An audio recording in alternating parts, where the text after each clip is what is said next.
Live. Oh, We are live. It's Friday night. Woo!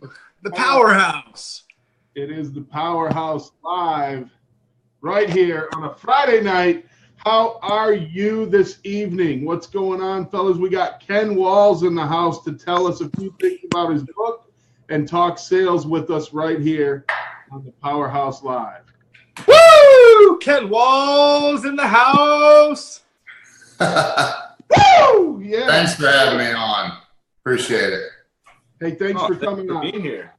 We got people jumping in right away. Valerie Stewie, that's my mom. Hi, Mom. We got Justin Roy in the house. Carrie Christian Carlson in the house. Everybody, this is Powerhouse Live. We're going to talk tonight about step 2 in the sales process. Right after mindset, we're going to talk about the intro, what to do at the door or when they walk in the door or when you pick up the phone or whatever your intro process is. We're going to cover it all right here on the Powerhouse Live tonight. So that's what we're going to get started with. But first, I got Ken Walls here, and he's got something he wants to tell you. Tell us about your book, Ken. Well, I appreciate that, man. But I have I've been for 25 years or better. Had many people say, "Dude, you need to write a book." Man, I'm getting that popping sound again. Is that? It's Dan, because your screen keeps lighting up, Dan. Every time it's popping like that, you got like some kind of interference going on. Well, I'll be on my computer in about 3 minutes. It's restarting. Okay, cool. Okay. I can live with 3 minutes. So mute me until then if you want to. We'll try that. We'll see. Okay. So Dan, hey, that fixed it. I don't hear the popping anymore. Anyway, I've had, a lot of people ask me over the year, or tell me rather, like, hey, you should write a book. You know, I've been in sales and own multiple businesses for many years, and always been at the top of my game, no matter what I was doing in the sales arena. And so, I actually decided about, I'd say 2 months ago, I just made a decision. All right, I'm going to write a book. I finally made the decision to do it. And I'm really proud to say that I'm holding in my hands the actual book right here, Walls of Wisdom, Turning Pain into Profit. The book's really about my journey through life and making millions of dollars in my late 20s and drinking all of that away via, am I allowed to name brands on here? Sure. Me and Buddy Weiser, we were pretty good friends. Then I had a good friend named Jack Daniels. He was a good buddy of mine. And then, when I was feeling real cocky, I'd get some Crown Royal. But, I drank so much of my life away. And then by the time I was 34 years old, it was like something miraculous. I don't even know what you want to call it. I had no friends. Family was done with me. I'd lost everything, had become homeless multiple times, was probably like one of those crack addicts and no, I wasn't that bad. But I was sleeping in my car on more than one occasion, and something happened. Maybe I got sick and tired of being sick and tired or something, but and it was like God reached down and went, all right, dude, you've had enough, pulled me off a bar stool. That was over 15 years ago now. And, I'm still sober today and very, very grateful for that. And my life today is completely different than when I was, look, the truth is when I was out there drinking and doing all that crap, I was, everything was about me. I couldn't understand, giving to anybody or wanting to help anybody else, or, it was all about me and what I could get. and all of that. And today I'm proud to tell you that that's not what life's about for me today. Today it's about, being a good person, giving back, helping others as much as I possibly can. So that's what the book's about. There's a little bit on sales. There's a lot in there. I list Jeffrey Gitomer as one of my mentors. He's been a sales trainer for 50 years, and he's one of my mentors. It's unbelievable to me that I'm actually going to be on his podcast next week. Unbelievable to me I'm so excited about that. I talked to him yesterday and his better half. And I also, I mentioned Grant Cardone in there. Grant was a client of mine. He's a friend of mine. I used to have a show on GrantCardoneTV.com. And, I've just, and hey, let me tell you something, man. To close Grant Cardone, that took some sales skills. Let me tell you. It took some prospecting skills too, because he was not, I was a client of his already. Here I was on Cardone University paying him, and I couldn't get his attention. It was really ticking me off. Like, what the heck, man? But I finally figured out a way, became very, very, very, very, Anyway, I've done a lot of cool stuff. I'll just say that. A lot of cool stuff. Man, can I get a woo? There's so many times I wanted a woo in there. Our nights are filled with woo. Yeah. So that's awesome, man. I'm so glad that your book is out and that it's going to be available for purchase when? October the 6th. October the 6th. I'm putting it in my calendar now. Awesome. Just go to kenwalls.com. There's a little box there. You can just enter your email address, and I'll shoot you out an email on the day that it goes live. Hey, I want to give a quick help. Victor Gorilla Feliciano has something important that he wanted me to read here. Yeah. So it says, whoever can donate to help my people in Puerto Rico, any donations are accepted. Even $1 can help someone who has zero. Please go to the link here. It says HTTP. You're gonna have to read the link. I'm gonna let you read it, but it's on there. Post that link a couple more times throughout the show, Victor, and we'll make sure some people can get there. Victor Tipper in the house. We got Dawn House. Woo! Woo! We got Brad French. Woo! Yeah. So it's great to see you guys on here with us. We're gonna talk sales tonight. We're gonna talk intro. From the beginning of the sales process, last week we talked about mindset. How do you get yourself ready? We gave some, these guys that are on here are sales geniuses in their own right in every part of the industry. We've got just about everything covered here between us. And so everybody has a different process. Some people are face-to-face. Some people are in the home. Like Dan and I have a ton of in-home sales experience. Some people are on the phone. Some people are in the office. You're at a car dealership, but there's always an intro.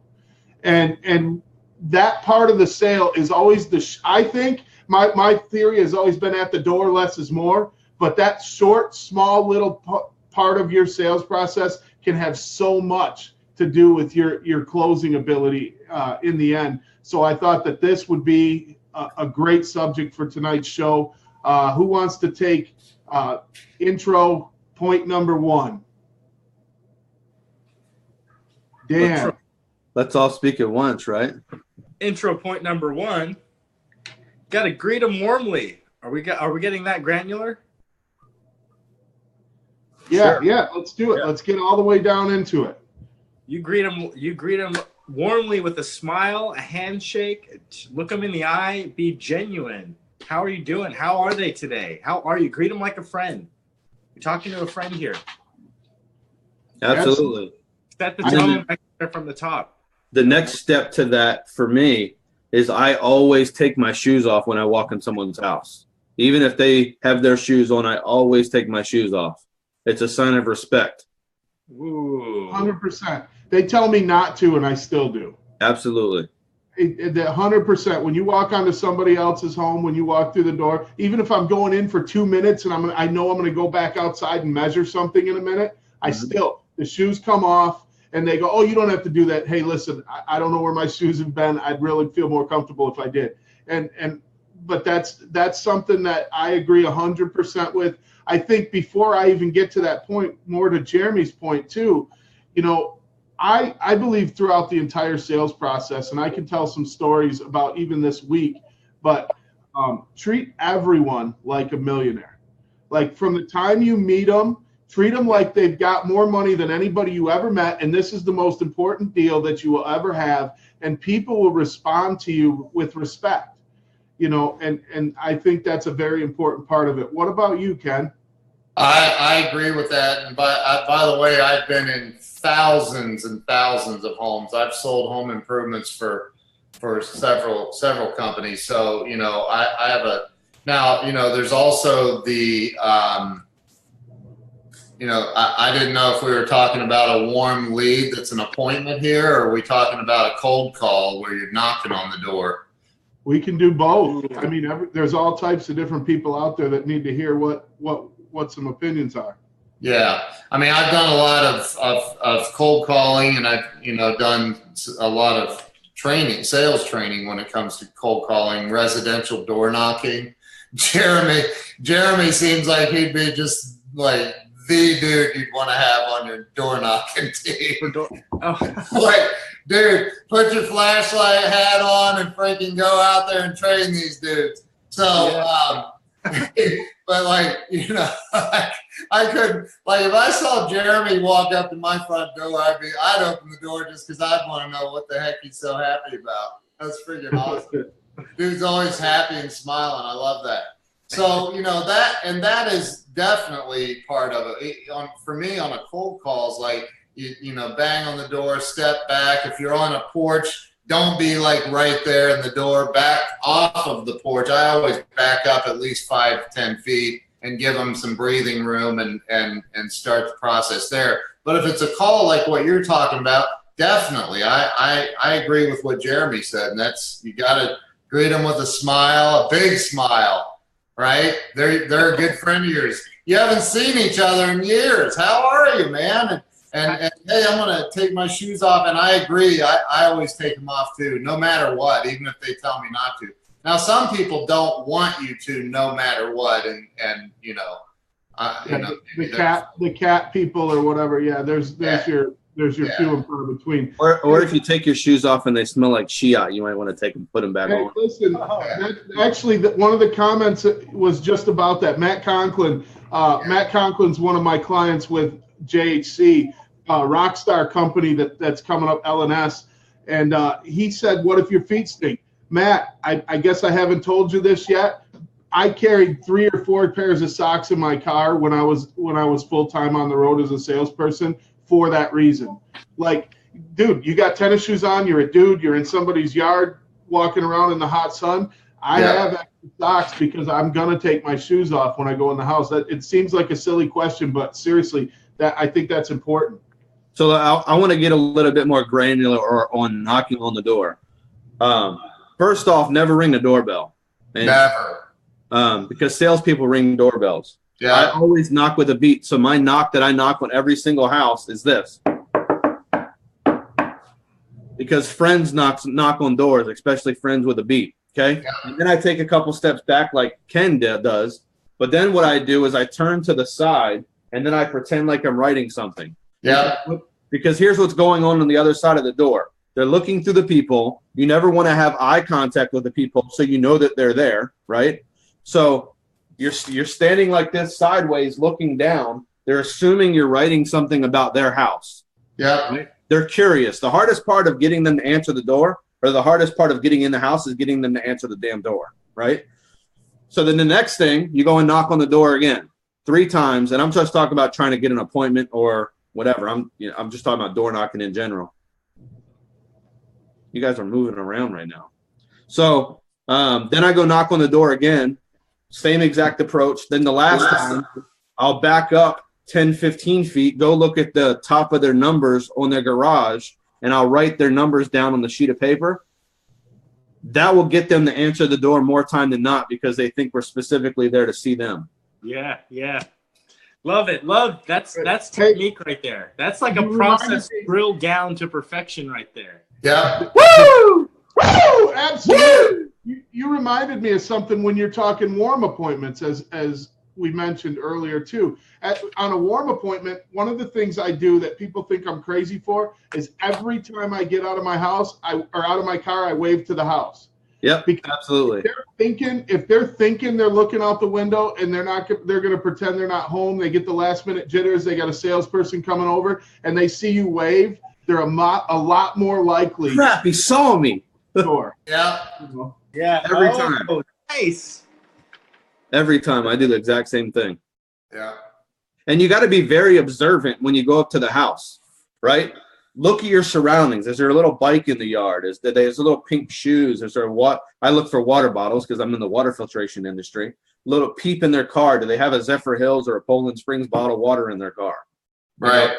Do they have a little thing dangling from their mirror saying where they're from? Do they have a Florida State tag on the back of their car? You can find out so much stuff about someone before you even get in their house. You immediately have something to talk to them about. That's a great point. Now, one of the things that I find interesting is the different views on that. Me personally, I'm looking around. I don't know if I'm going to bring it up right now. I'm very. Anybody who's ever went with me on an in-home appointment will tell me this man, you're down to the point, because I am. I'm 100% about like what I'm there to be about from the time I walk in till the time I leave. Yep. With the exception of the post-close after I've already gotten a contract, that's when I'll loosen up and go look at their hot rod in the garage or talk about the whatever I saw that was nice, and then get my question out there about making sure that they're not going to cancel or whatever. But I'm really about my business, so a lot of times people are really varied on that. I took a guy the other day to an appointment, and he was the opposite. He was the schmoozer, and I think the schmoozer doesn't win in that case. But I don't think you're talking about schmoozing either. When I bring that stuff up, because in my presentation there's a lot of dead air while I'm getting like samples and stuff, so I have to have something to talk about and not be just silent, because silence is a killer in sales. So that's when I bring that kind of stuff up. Get them talking about that. See, now my thing is I'll reserve that information a lot of times for the close. When I'm starting to lose control of the close, then I'll change the subject to something relevant to them and loosen the pressure up. What do you think about this subject, Ken?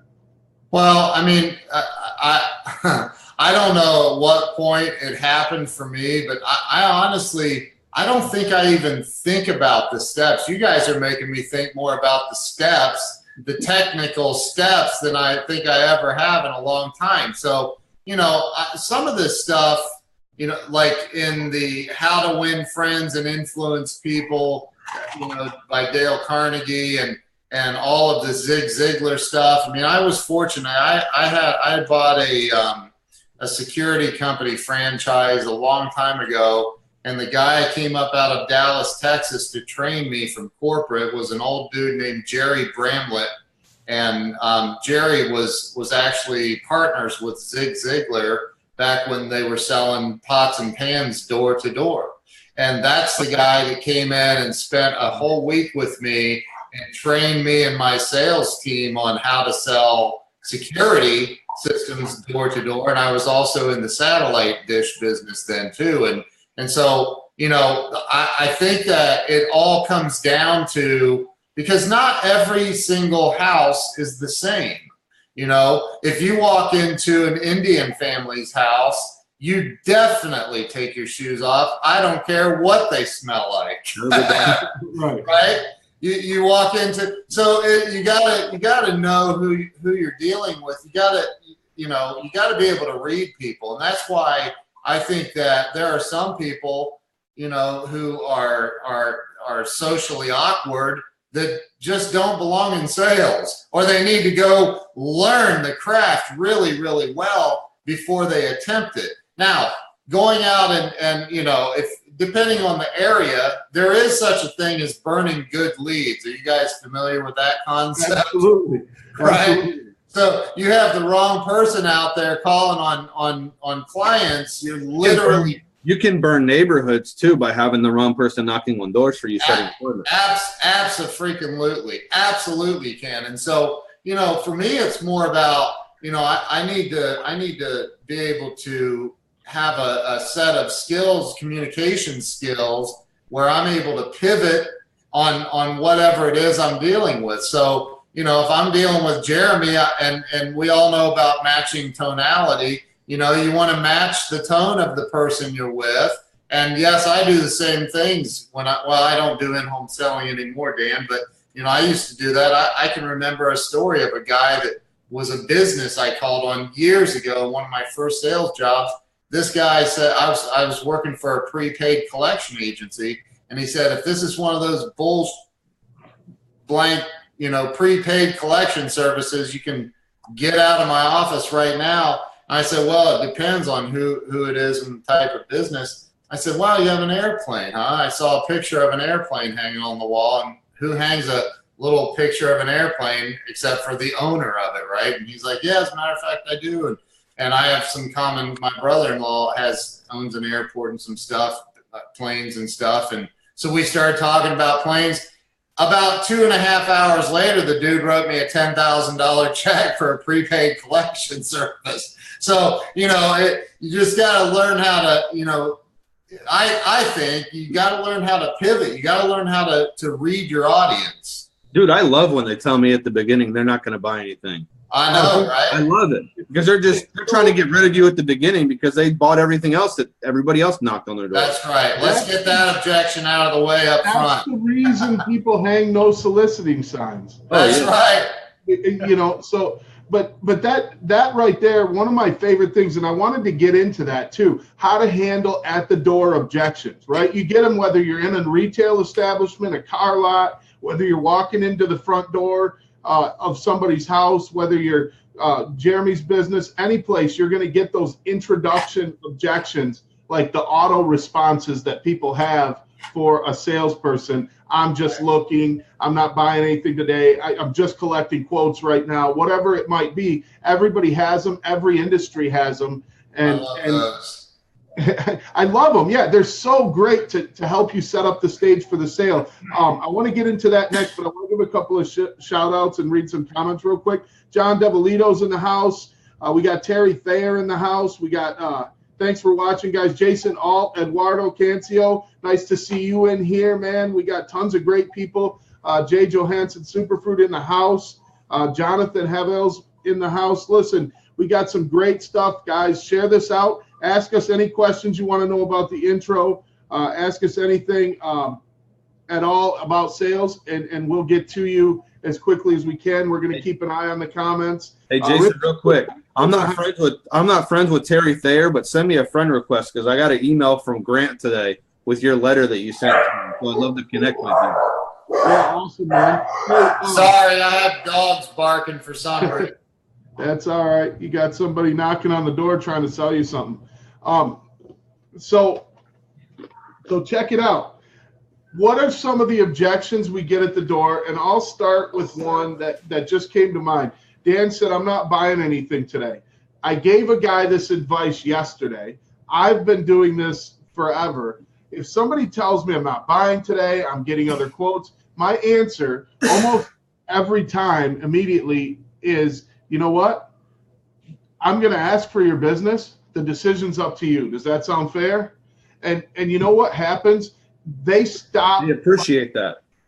No, they really love the fact that I was honest right up front, and they stopped trying to tell me that through the presentation. Stop trying to like set me up for that. They already know I'm going to ask. They agreed to it. And so now I just have to build enough value to make the ask having been earned. So that's my one big one for right now. What other objections do we get at the door, and how do we handle them? This doesn't happen. Go ahead, Ken. How about the one-leggers? My wife's not here. Great. All right. This is a good subject because I'm opposite of most in-home salespeople about this. First of all, I'm already there, and it was hard to get that lead in the first place. And so, like, I don't care. You know, the closing rate might be 5 to 10% lower when the wife isn't there, the husband isn't there. And that's going to be the objection that you're going to get. So it's kind of okay, because the objection, you already know what it's going to be. So you can plan for it and start working against it from the first moment you start talking. Yep. But when I set leads for my companies, any of the companies I've run or owned or worked for, any of them, when I set leads for companies that do home improvement, I don't even bring it up. I think that's the worst part of the intro, that so many, if you're watching me right now and you're setting leads for a home improvement company and you have any pull with the boss, try this. Stop asking. Stop saying, will your wife be there? What's her name? Well, we're going to need her there, and fighting with them on the phone, because what you're doing is you're setting your sales rep up to walk into an angry environment when they get there. And they'll also most likely be home if you don't bring it up. Exactly. And if you do, they go, hey, honey, the salesman's coming, go to the store. Because they know that you're asking because you want to close them. So they're going to make the objection set up from the beginning. If you don't ask, 90% of the time, they're setting an appointment. It's stupid not to have their wife there. They're going to spend $25,000 with somebody. They want, but as soon as you bring it up, it becomes the opposition. And now you've created a negative connotation between you and the customer from the beginning. And that's my opinion. And I've had really good luck with that. And the last company that started doing that with me had a closing rate of 43% on the one legs and 52% on the couples. I mean, to me, I'd rather have a 42% chance of selling something than walk away from a lead. Absolutely. That's why you also get to the appointment 15 minutes early, so you catch them before they leave. Yeah, exactly. Or 30 minutes. But that's funny. I worked with a company and they do about $100 million a year. They're the largest in the world at what they do. It's a franchise system, but I work for this company. I don't want to mention who they are because they're friends of mine. But they would if a rep goes out to an appointment and actually pitches a one-leg appointment, he's fired on the spot. So I've been there. It's yeah, they said if they spend $500-$600 per lead to get those leads, they own them. They will not have their reps. And their phone room, the appointment room, is very adamant with them about, hey, this is a design process. We need both of you there to make sure that our estimator designs this exactly the way both of you want it, blah, blah, blah. So, it's, and I completely agree with you. I think that, you can drag an appointment on long enough to just wait on them to get there. Well, you can do that. You can do that, but also to just keep this in mind, I think that first of all, people don't want to be controlled like that anymore. Maybe in the 90s, maybe early 2000s, you could get away with that, but I think right away you're putting a negative vibe between your company and your customer. And as a sales rep, who I was a corporate trainer at an $80 million a year company that does that exact process, the big call center, and they're like fighting with customers on the phone. Everywhere you walk through the call center, somebody's arguing about whether or not the spouse can be there and what's their name, and we can't come out. And when you get to the house, you know how many times as a sales rep you would hear that exact thing when you get there? Oh, yeah. Well, since my wife has to be here, she's in the back room, and don't ask me to bring her in. Right away. You'll also hear, and I ran phone rooms before too in the companies that I've run, but you'll also hear, oh, they never told me that the spouse had to be here. Right. And they know dang right well that they just sent their spouse to the grocery store. Yeah. Right. Like little do you know, I run the call center that called you and said, and I'm here because nobody else could cover the lead, and I already know, that there's no way. But my point to that is, if you're doing that as a company, you're years behind the current way things should be done, and all you're doing is hurting your sales reps. If you get a situation where you, as a sales rep, if you have grown-ups as sales reps who have half a brain in their head, they know when it's really the other person is really the decision maker. And if you go through your presentation, build rapport, gain that trust of that customer, and then you get down to the time it's about to smack that price down and reset that appointment. They're dying for the price. They love you. And when they reset, their wife will be there to go through it with you. And that's the only time I'll set an appointment. Otherwise, I'm here, I'm pitching, I'm closing. If I don't get it, so what? Give me another one. Let's go. You know, so I think that's really a really great subject for the show. What other ones do we get? What do you get? Here's another objection that comes up that it really shouldn't, but stuff happens. When you get to the house late, how do you handle that? I'm very sorry. It's totally my responsibility. I'll try to make this as quick as I can for you. I'm going to get started. See, I take a different approach. If they say, "Hey, you're late," you're right. Let's get started. I take the wind completely out of their sails. They're not going to be able to. I feel if I get all apologetic, I'm already starting off like begging for forgiveness. I don't want to. I'm not going to put myself in that place. I'm going to take the wind out of the sails and say, "Hey, you know what? You're right. Let's get started." I'm not begging for forgiveness. I'm just acknowledging that I take responsibility for it, because your way is fine too, Dan. I just wanted to get the point across that you shouldn't blame it on the company or blame it on traffic or make an excuse. Just it is what it is, because obviously we all know, anybody who's done in-home sales knows that the last appointment took 2.5 hours and you left the last place before you even had to be at the next place sometimes. Oh yeah. You know, and so it's like, you know, you can't explain that to a customer. Well, you shouldn't have set the appointment then. You know what I mean? But right. You know, like, hey, dude, I just made $2,500 at the last house. Can we just get started? I'm very sorry. I'm very sorry. I'm going to make it up to you. I'll go as quick as I can. Fair enough? All right, cool. Now it's done. I'm not, if they say it again, I'm going to go, hey, yeah, let's go. You know what I mean? But usually I don't think people have that big of a problem. If they do, they had a problem before you got there. Yeah. Yeah. What other objections do we get at the door? What about you, Jeremy? Exactly. What's up with those? I don't door knock, so I don't get objections. I don't cold door knock. I know you don't cold. The only time I knock door, I mean, there was a short period of time where I did actually door knocking, trying to get off of an expired listing list. So homes that were listed with agents that didn't sell. That time was pretty short-lived. I wasn't good at getting those, really. I didn't like that cold door approach. I'd never done that because I'd always worked in retail, so it was always people to me. So I can't say I have much experience really with cold door knocking.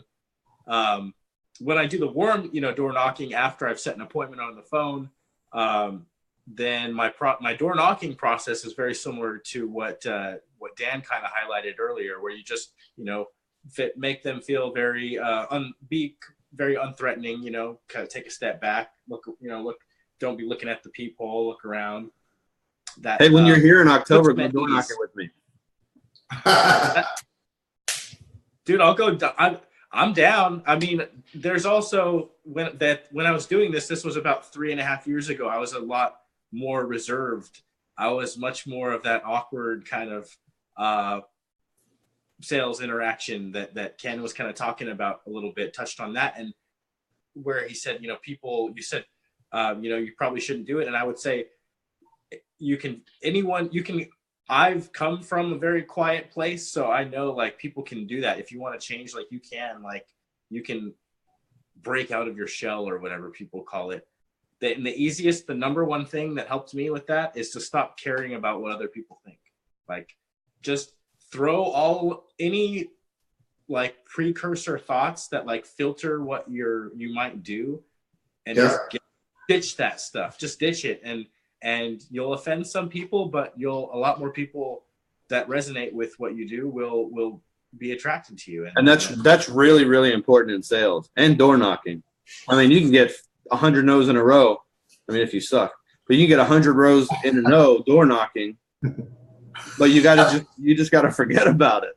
Hey, now listen, here's a good point though, too, to go along with that, okay. door knocking. When I train canvas teams, it's totally different. The door knock process between a warm lead and a cold lead, like just walking up to a door, and the cold, to me, you got to brighten their day instantly. When they open that door, you better have some fire to come with, because if you don't, they're closing that door.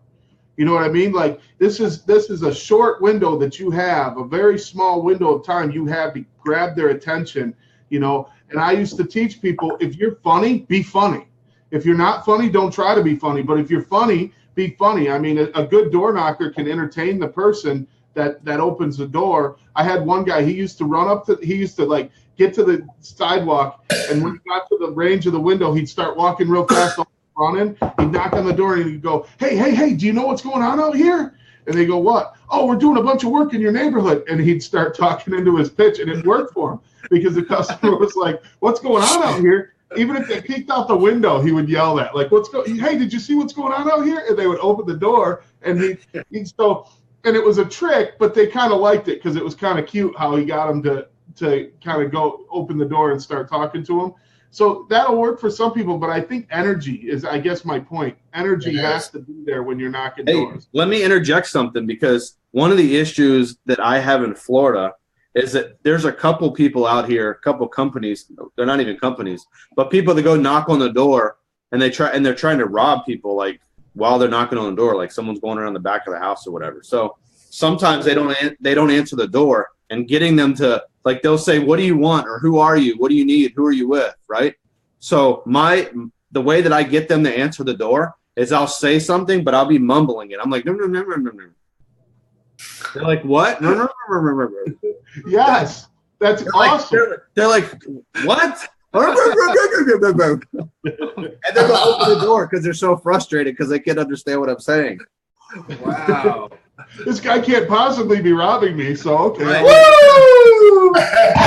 Yeah, that's exactly right. No, I mean, but that's the kind of stuff. Same thing on the phones, and we haven't talked much about the phones, but it's the same thing. Like, I think the worst intro on the phone is, hello, my name is Jason with ABC Company. I'm calling because, like, by the time they get to they're already like, I'm calling, but, but hey, Dan, how you doing? I'm good. How are you? I'm having the best day of my life, Dan. Thanks for asking. Listen, I'm giving you a quick call because, you know what I mean? Like, you want to almost sound like you know the people. Yep, absolutely. Always call them by their first name, unless you can't pronounce it. Yep. Hey, sir. No, I make them pronounce it on a warm call. I'll like, so how do I say your name? Oh, just call me Sam. No, your name's not Sam. How do I say it? So I show the interest, but on the phone you can't do that. So, but Jeremy, but see, that can backfire on you too. It's Bob. Bob. So it's pronounced like every other Bob. I get it. I think that if it says Bob on the lead form, I probably won't try that one. But, okay. Yeah. I'm kind of talking about names with J's as the second letter, but no. When Jeremy, when you that's so true. That's funny. When you said warm up, when you first started talking a while back, you were like, just say, hey, how you doing? And that was so the perfect door knock. Hey, how you doing? I just want to let you know that, like, what you did when you first started the show, you were like, hey, how you been? Like that. That is the personality that gets people to talk to them. Like Ken said, I would talk to you, no problem, because you're not threatening. You got a smile on your face always, and that's a lot of it. Like if there was one tip I could give to a door knocker, be smiling when they open the door. Yeah, 100%. Just smile. Yeah, and if you're one of those people that has to like, oh, I've never smiled, I've never been a smiler, like, but not a creepy smile, not like. Yeah, not creepy. Yeah, yeah, don't do that. But start like teach yourself to smile. Like if that's what it takes, like whatever it is getting in your way, no matter how big or small it is, like you got to get over it. Like there were sales reps that I worked with that had the hardest time smiling, or the hardest time just like it's like they would. Dude, it's like acting. You gotta act. Yeah, it's exactly. You got to act like you're freaking excited. If you're not excited, you got to act like you're freaking excited. I mean, really, who loves going? I mean, it's 97,000 degrees here right now. So who really loves knocking on doors in the Florida heat? Nobody. Yeah, yeah. But you got to have fun with it. I mean, who cares? Who gives a crap if they say no? I mean, Right. but you have to know your number. In door knocking, you have to know how many no's you have to, or how many contacts you have to have in order to get a yes. Like my number is 4. I need to talk to 4 people face to face, belly to belly, whatever you want to call it, in order for me to get an appointment. 4 people. So yesterday I went out. I was training Dominick, the guy that you interviewed with last night, Jeremy. Yeah. So I was training with Dominick, and I went behind one of my old Culligan reps that I know his number's 1 out of 10. Well, I got 5 appointments in an hour and a half. So, Woo! Woo! All right. Woo!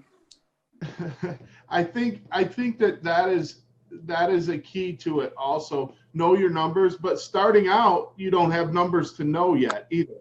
So one of the tricky things, and I think we get into a management or ownership subject here for a minute, is what is the best way, I guess, if you had to, and this is kind of when you said fundamentals, Ken, earlier, a lot of that is because a lot of what Dan and I at least do, and Jeremy's getting into it, is the educational world, because I'm teaching people the fundamentals of how to sell or how to knock doors or how to generate leads or whatever. What do you think, Dan? I'm curious, and you, Ken, because you've been in the in-home sales business too. What is the number one thing you should teach a new person starting out that's going to knock some doors and try to generate some leads? the technique, 100%. Because here's what most people do when they start out. They go knock like the cops, or they ring the doorbell, right? Yeah, don't knock like the cops. Don't knock like the cops, No. right? No one's going to answer the stinking door, right? And if you stand like right up on the freaking door, they're not going to answer the door. I mean, there's just right. You don't go peeping through the windows. You're not a peeping Jeremy, right? Yeah. So, but and I agree with you. Fundamentally, that is absolutely true. They got to know that. That's literally a 5-minute conversation. Like, here's a couple of techniques. But the hardest thing to get somebody new to do is open their freaking car door and get out of it and go out and canvass a neighborhood or canvass a shopping plaza if you're calling commercially or whatever. So I agree with you, but it is 1,000% mindset, because I'm telling you, it's one of the most terrifying things that a salesperson has to face in the beginning. Dude, let me tell you this. I do something that I don't know that anybody else does. My interview with a door knocker is door knocking. They meet me in a neighborhood. Wow. If they show up to door knock, and I have them knock on the very first door, and I say, what do you think you should say right now? Let's go find out. Go knock on the door. And if they actually say something, I know they're not going to get an appointment. But if they actually say something intelligent, I typically hire them. If they're terrified to do it, well, guess what? See ya. That's it. Yeah, and I hear that. I understand that. I can tell you that I have a guy by the name of Lee Steele that owns his own business now that used to work with me, and I trained him, and he's doing very, very well. He's a friend of mine on Facebook. In fact, a lot of times he hops into my live streams, but he told me, he was terrified. And if I would have based it off of that, this guy went from making, $500 a week selling life insurance to friends and family to working for me, and he got up to $4,000 a week at one point. So, and it changed his life, but I had to help him emotionally find his testicles. Well, you find that out in the interview. So eloquently. But I mean, maybe I'm too nice or something, Dan, but I think that, giving, I agree with that, but you may also lose some really good potentials there, because they just, it's like Grant Cardone says, the only reason somebody, would ever say they hate sales or don't want to be in sales is because they don't know what the hell they're doing. So, you know, it takes training, a lot of training to learn how to do something, especially on a high level like dude, it's a freaking seriously high skill set. You're right, but I'm gonna tell you this. I'm at the point in my business, I don't have time to waste time and weed through 1,000 people to find that one golden nugget that's gonna succeed. I get that. I totally get that. I get what you're saying too, Dan, and I have no problem with your method. I've always done this. My what'd you say? I said there's a butt coming. No. I'm not saying, dude, keep doing it. If it's working for you, it's your business, and if it's working for you, by all means, keep doing that. That's right. I've always made them stand up. Their interview. I like group interviews for canvassers. Oh yeah. I think a group interview where they have to get in front of the other canvassers, and we kind of like do a second interview, which is more of a training than an interview. And I've always kind of done it that way, where I'll bring in, 27 people to the first individual interview. It's 5 minutes long. Can you talk? Yeah. Okay. Come back to the second interview. In the second interview, I'm gonna have you kind of learn a couple of things and see if it meshes. And the second interview is the first day of work, but the second interview, the first half hour, they're with the canvas team and the new people, and I have them all pitch. I think role playing is really important in teaching door knocking. I think having somebody go, hey, I'm here with such and such and such and such, and get their pitch out, and then have somebody else do it, and then go around the room and then take everybody's pitch apart and go, yeah, this was good, this wasn't, this was good. I think, if you really want a solid canvas crew, which we had pretty good canvas crews at some of the companies before, and a lot of it had to do with taking the 2 and 3 hour training time, and the leads went up. I've seen another canvas crew. He goes to the bus stops and picks people up and says, "You want a job?" and takes them out and makes them knock doors. So, no, I would never do that, but I've seen that done too. So I've been on a Greyhound bus for 77 hours. I am good. Oh, no. That's not what I'm saying. He goes to the city bus stop where there's people waiting for the bus, and assumes they don't have a job, offers them a job, and takes them out canvassing. Good way to get a lot of people, but it's a good way to spend a lot of money too. So sure is. For sure. So, dude, that thing is, though, it is all just mindset. Like Ken was saying, like that first door is the hardest to knock. Like and there's no other way except like finding your testicles emotionally and just doing it, and just going for it. Like that's it.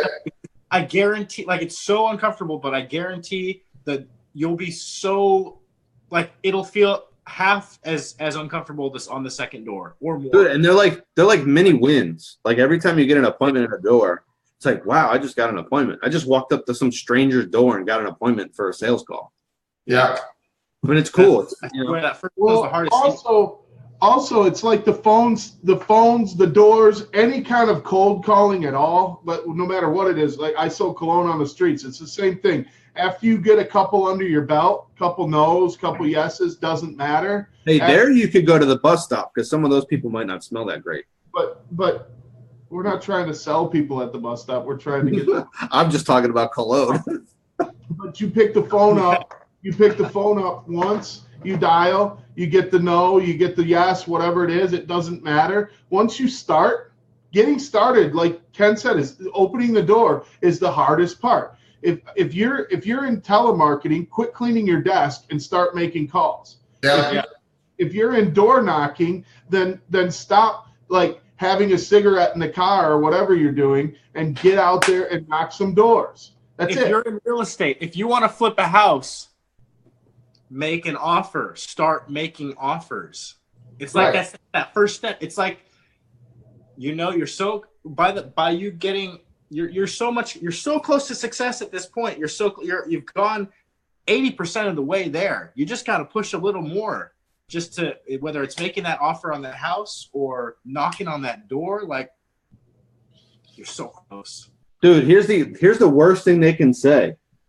No. Yeah. Who gives a flying rip? Just go ahead.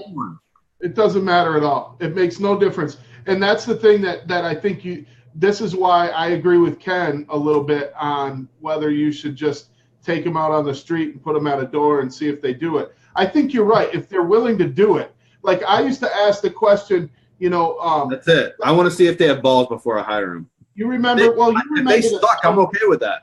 Right.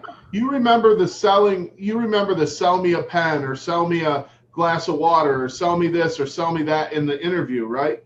I love that because I don't care what they say. I can tell you what to say. But the fact that they open their mouth and start pitching me is what I need to see. That's it.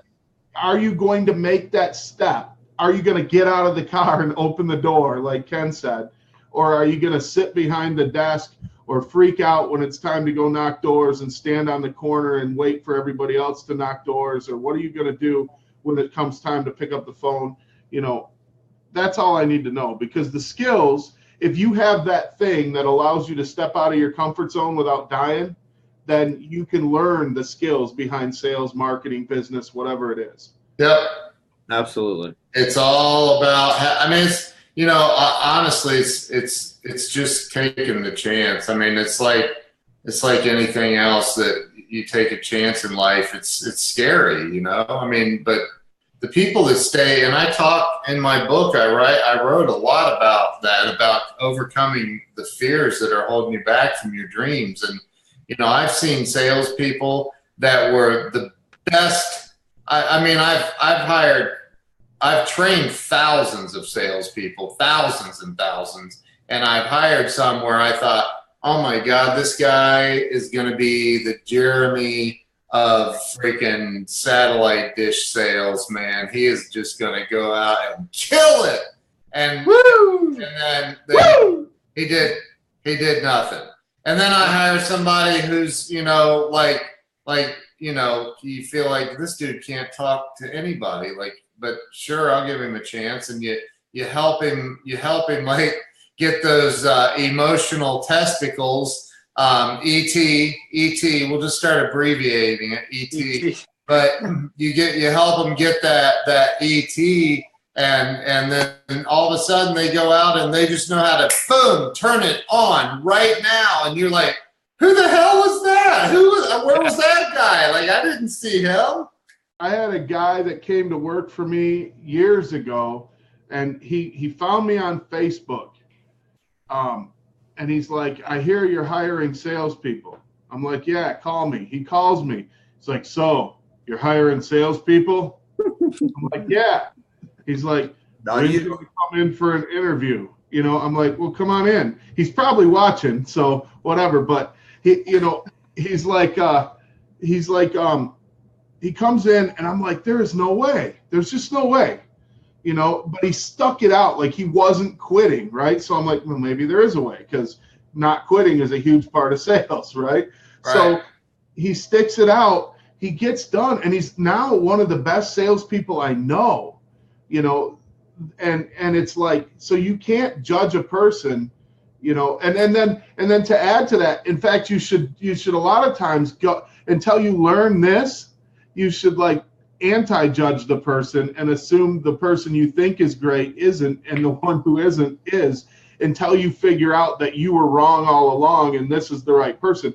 I remember recruiting for a company, and I did job fairs, and I was, the guy that told me what to do at the job fair, he's like, yeah, look for people who look like salespeople. Okay, so I'm finding every guy in a suit and tie, and I'm not getting anywhere. And then I'm like, you know what? Screw this. I call this guy over. He's wandering around the job fair with no paper, no resume, just kind of whatever. Turns out he's an ex-cop that just quit the Detroit police force, doesn't know what he's going to do, got a background in psychology and law enforcement. And I'm like, this guy can sell for sure, because he can interview people, right? If he's been an interrogator, he can definitely sell. Yeah. And so he was scruffy, rough around the edges, 100%. I hire him, and he turns out to be a great salesperson. And from that moment forward, I've always found my salespeople totally, Gary Vee says it too, don't look at them, listen to them. And then because you can put however you want to dress your people. I'm not real big on whether you dress in a shirt, t-shirt, whatever, suit, doesn't matter. But however you want to do that, you can do that later. Hey, let me add something to that, man. And if you're listening and you're in sales, I want you to listen very carefully to this, okay? Do not get a ton of information from your appointment setters before you go to the appointment. Please go in there and find out the information yourself. Like if I get a lead, I want to know nothing. I want to know the address, the people's names, and whether or not they're alive. That's it.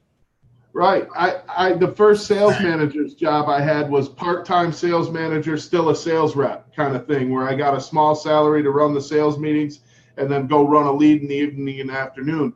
And they gave me the right to pick my own leads. That lasted a week. And I was like, never let me pick a lead again. I don't care. Just you pick them. And don't pick them. Just give me one like any other sales rep, because they don't look the same on paper. They don't look the same as the address, the name, the things that you think you could look at and judge your lead. Yeah, the one you don't want to run is when the telemarketer says, "This is a sale. Run." Hey, don't ever say that to me.